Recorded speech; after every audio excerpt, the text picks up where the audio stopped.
將軍澳厚德邨呢個1到2人單位做咗1房1廳1廚，盡量利用儲物櫃嚟做收納，令到個廳充滿極簡 feel。客廳就做咗入門鞋櫃，屋主嘅物品唔算多，所以咁多儲物格根本都用唔晒，可以用嚟備用。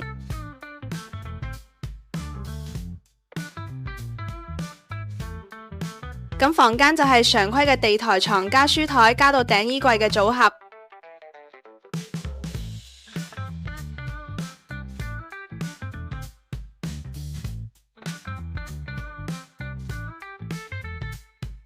咁多儲物空間，滿足衣物收納嘅需求。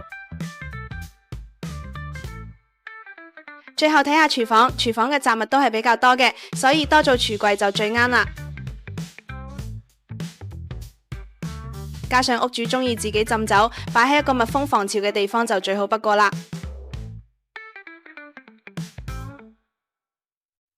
全部家私睇晒啦，如果你都中意呢種風格，就 PM 我哋啦。